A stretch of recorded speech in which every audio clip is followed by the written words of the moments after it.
Hello world, episode 3 of what the hell did I do to my beautiful race car that has a hole in the firewall now. So a lot of progress today in a short amount of time. Definitely just went at it. Didn't want to let planning stifle our creativity too much. Looking at photos that Peter posted, he owns AutosportFab in Connecticut. Peter does a lot of mid-engine S54 cars that win a lot of races. So we talked to Peter on the phone, we picked some lines to cut, and we went for it. Now the good thing is that the B58 is a lot more compact than the S54. It's at a 30-degree angle, the intake's much smaller, it's just going to be easier to fit. But the question is, how far back do we want to go? So right now the engines, it's hard to measure apples and oranges with the timing chains being on the back of the engine now. If you compare this to an S54, the engine's back 10 inches on the top, but the crank is much bigger on this engine, or much further forward. It's got a different design than the S54. We're only 6 inches back on the crank, and I'm worried about this because I gotta fit in a full-size radiator and then have the ducting to flow out of the hood. So is it far enough back? A minute ago I thought it was, but now that I threw the C30 radiator in there and I'm thinking I got to go back another inch or two, I'm asking myself what is going to be in the way.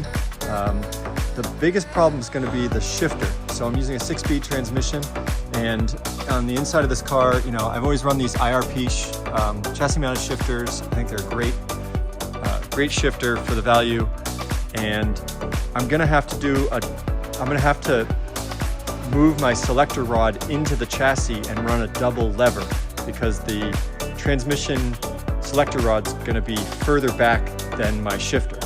I've seen it done before, shouldn't be that big of an issue. The exhaust, we don't have the answer to it.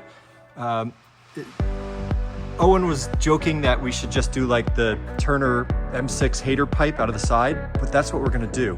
The question is, am I going to run the exhaust down and out? Or what I'd like to do is just go through the footwell and run the exhaust right out the side of the door here with a small muffler in it. What's next? Oh, the oil filter access. So everyone who's ever changed oil in these engines knows it's awful. Luckily, we can go back 2 more inches here and still have plenty of room to access. Last is the big worry is the steering shaft interface. It's going to be hard to see it. Turn my flashlight on. But we have quite a few inches we can go back further. Now you're probably seeing this. We talked about this in a previous video. The S54 pump is I mean, I'll call it a direct fit in the fabricator's world. Same belt. This is a Rogue Engineering underdrive pulley. If you do quick math on the drive pulley off the crankshaft, it's 30%. It's going to turn 30% faster because it's 30% bigger, I think. So it already has an underdrive pulley, and this engine only revs to high 6s, 7,000 RPMs.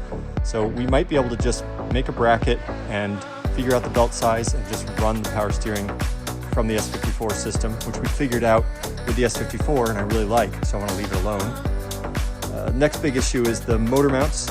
So I'm probably going to run the stock motor mount arms, and I will make a tube subframe that connects from the existing subframe and bolts into the new firewall structure.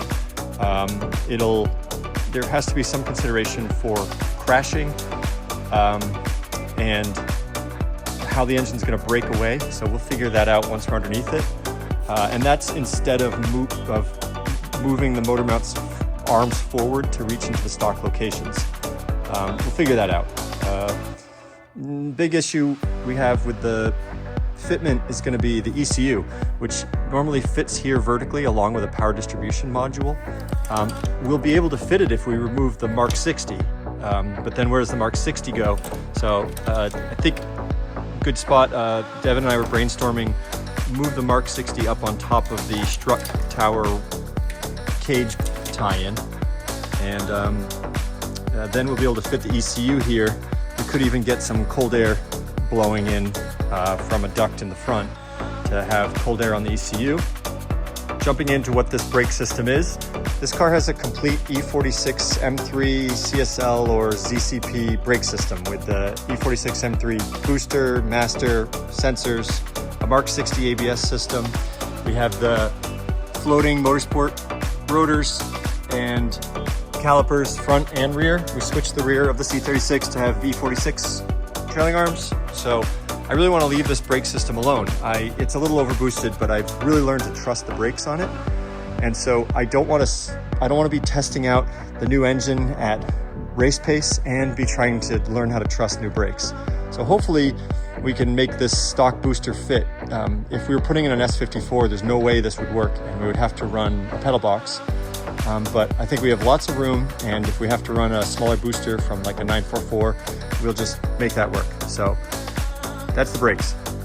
That's about it for today. So, just to recap, B58 in an E36, but turning it into a mid-engine so we can fit the giant, it's not a V-mounted, but an angled radiator. There's a Pikes Peak car, I think it's dual in design. They have 60s Camaros and they just run a big box. I'm gonna try and copy their designs. Lots of airflow, lots of downforce.